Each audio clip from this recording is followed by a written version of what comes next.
Olá pessoal, tudo bem com vocês? Aqui é a professora Laécia Kelly, sejam todos muito bem-vindos a esse canal. Eu quero te fazer um convite para ficar comigo até o final. Na aula de hoje nós vamos falar sobre fotossíntese. Quem faz essa fotossíntese? Os seres fotossintetizantes, como as plantas, e a principal função é a produção de açúcares. Uma parte desse açúcar fica armazenado na planta e a outra parte pode ser usada na respiração, produzindo energia para a planta crescer e manter as suas funções. Ao contrário do que muitas pessoas acreditam, a respiração ela não ocorre somente nos animais. As plantas também respiram. Algo que não é correto afirmar é dizer que a planta faz fotossíntese durante o dia e respira durante a noite. Está errado. O correto é: a fotossíntese ocorre somente durante o dia, desde que haja luz. Mas a respiração, ela ocorre tanto durante o dia como durante a noite. Durante o dia, quando existe bastante luz, a produção de oxigênio ela é maior do que a quantidade de oxigênio que a planta utiliza. Então, como ele está em maior quantidade, o que sobra é liberado para a atmosfera. A organela responsável pela fotossíntese é o cloroplasto. Nesta figura, a gente vê um cloroplasto bem ampliado para você ver as estruturas internas. Ele possui duas membranas, a membrana externa e a membrana interna. Essa membrana interna, ela delimita um espaço. Esse espaço é chamado de estroma. Nós vamos falar muito sobre o estroma, porque é aqui no estroma que acontece uma fase muito importante da fotossíntese, que é a fase escura, onde o gás carbônico que a planta absorve pela folha, ele vai ser convertido, ou seja, ele vai ser transformado em glicose, em açúcar. E também é no estroma que estão presentes essas moedas. Cada moedazinha dessa é chamada de tilacoide. É dentro do tilacoide que está presente a clorofila. É uma proteína que ela se excita, que ela vibra na presença da luz. Que luz é essa? É uma luz branca, que ela é formada pela mistura de vários comprimentos de ondas, registrados por nossos olhos com cores diferentes. A clorofila, ela absorve bem a luz vermelha, laranja, azul e violeta e reflete parte da luz verde, absorvendo dela pouca energia. Então, a cor verde que a gente vê das plantas é justamente o reflexo dessa luz que não é absorvida, né? A planta, quando a luz branca incide sobre ela, ela reflete o verde, ela não absorve o verde. Por isso que a gente enxerga as plantas verdes. Na reação da fotossíntese, as moléculas de gás carbônico, esse gás carbônico chega na planta pelas folhas, juntamente com a água que ela absorve pelas raízes e alguns poucos sais minerais do ambiente. Então, a soma do gás carbônico com a água na presença da luz, que luz é essa? Luz branca, a luz do sol, convertido em glicose, que é o açúcar, C6H12O6, e a liberação do oxigênio. Em 1941, dois cientistas da Universidade de Berkeley, o Martin Kamen e o Sam Rubin, eles usaram um isótopo de oxigênio 18 e demonstraram que todo o oxigênio liberado na fotossíntese, esse oxigênio aqui, que a planta libera na fotossíntese, vem da água e não do gás carbônico. Então, da onde que vem o oxigênio que a planta libera? Da água. Quanto mais água ela absorve, mais oxigênio ela libera. Um médico belga, o Jean-Baptiste Van Helmont, isso em 1600 e alguma coisa, ele cultivou uma planta num vaso. 5 anos depois, ele constatou que essa planta ela estava com 75 quilos e que a terra do vaso diminuiu só 57 gramas. Olha só, a planta ela aumentou 75 quilos.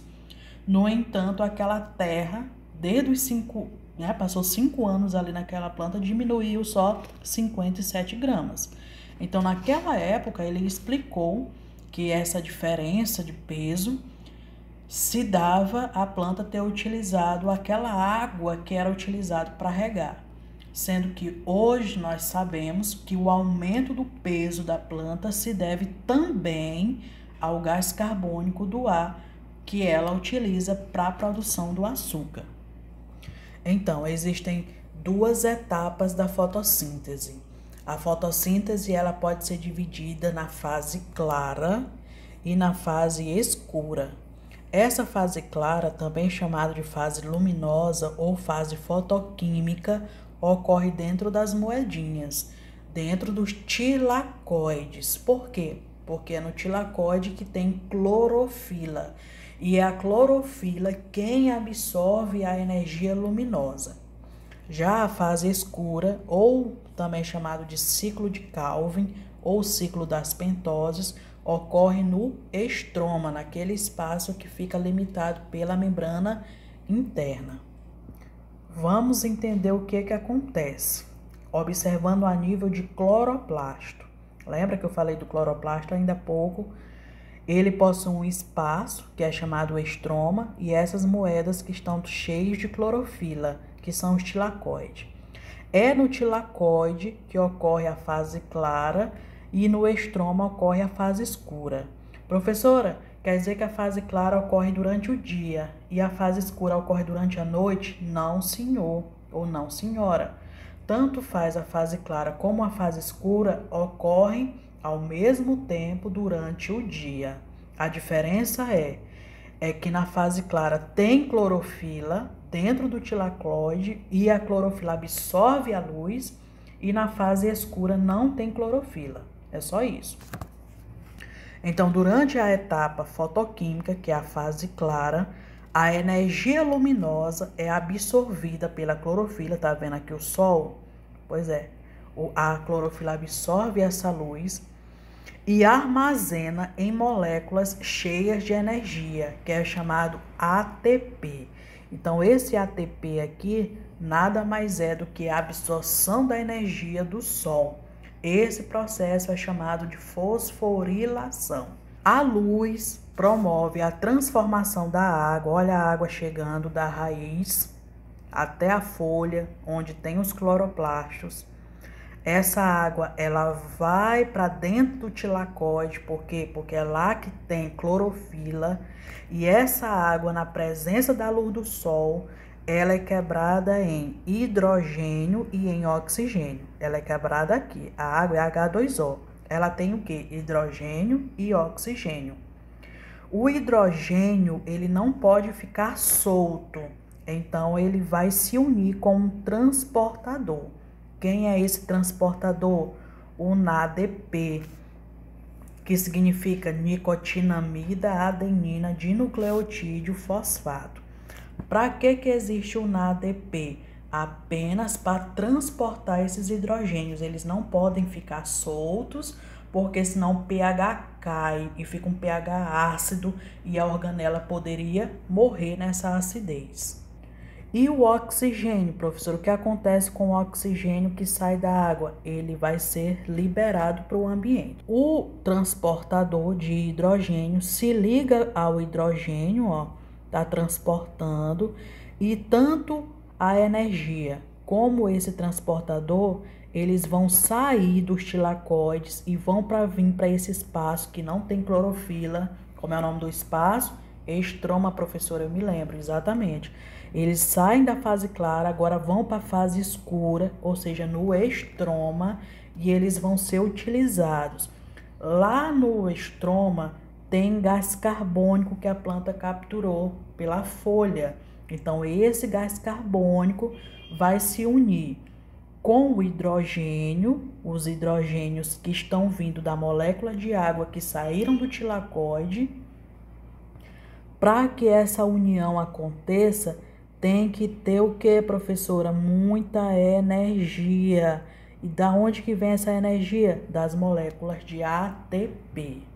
Por isso que a gente diz que o açúcar-glicose, os açúcares sintetizados pelas plantas, são moléculas energéticas. Essa energia é a mesma energia que veio do Sol, só que ela foi convertida de energia luminosa para energia química. Quando a gente diz a principal fonte de energia para a célula é o açúcar, são os carboidratos. Então, vocês já sabem, essa energia ela é produzida pelas plantas e utilizada pelos outros seres, como nós, por exemplo. Uma vez que essa energia do ATP ela foi fornecida para unir o hidrogênio com o gás carbônico, aí o ATP descarrega. Ele descarregou, ele era um ATP, ele volta a ser um ADP mais P. ATP tem 3 fosfatos, eu falei no vídeo anterior, e o ADP ele tem 2, mas tem um fosfato aqui. Nessa forma como está aqui, ADP mais P, ele está descarregado. O que acontece agora? O ADP mais P, que foi para a fase escura, ele volta para o tilacoide. Para quê? Para capturar a energia luminosa e se carregar. Agora ele vai virar um ATP de novo. Então, observe que essas moléculas, elas vão ser reutilizadas. O ATP, ele se carrega no tilacoide e vai cheio de energia para o estroma. Lá ele libera a energia para unir o gás carbônico com o hidrogênio e formar o açúcar-glicose. Descarrega essa energia, volta para dentro do tilacoide. O transportador, que é o NADP, faz a mesma coisa. Ele vai para o tilacoide, pega o hidrogênio da água que foi quebrada, pega esses hidrogênios livres, se liga, se acopla, se une com ele, aí ele vai com o hidrogênio para a fase escura no estroma. Lá no estroma ele deixa o hidrogênio, se descarrega do hidrogênio e volta a se carregar quando ele volta de novo para o tilacoide. Agora a gente vai ver a influência de alguns fatores em relação à fotossíntese. O que aumenta a velocidade da fotossíntese? Um exemplo é a temperatura. Nós temos aqui um gráfico da temperatura. Quando aumentamos a temperatura do ambiente, a velocidade de fotossíntese aumenta. Você está vendo que o gráfico está subindo. Mas ele vai subir até um certo ponto. A partir desse ponto, o calor, a temperatura, vai fazer com que as moléculas elas se desnaturem. As proteínas, as enzimas que são sensíveis ao aquecimento, ela vai desnaturar. E pode, inclusive, provocar a morte da planta. Então, toda planta, ela tem um ótimo de temperatura. Passou desse ótimo, a planta ela pode morrer. O que também influencia a velocidade da fotossíntese é a concentração de gás carbônico. Lembra que a planta utiliza esse gás carbônico para produzir açúcar. Então, à medida que a quantidade de gás carbônico no ambiente aumenta, a velocidade de fotossíntese também aumenta. Só que não aumenta indefinidamente, não. Existe um ponto também de saturação, quer dizer, atravessou esse ponto de saturação, por mais gás carbônico que você forneça à planta, ela não vai mais acelerar a taxa de fotossíntese, ela vai permanecer em equilíbrio. Com relação à intensidade de luz, quanto maior a intensidade de luz, também você vai ver aqui um aumento na velocidade de fotossíntese, até determinado ponto. Ou seja, quanto mais luz você incidir depois desse ponto, a velocidade basicamente ela entra em equilíbrio. Quando a planta está no escuro, A planta não realiza fotossíntese, mas ela continua fazendo um outro processo, que é a respiração.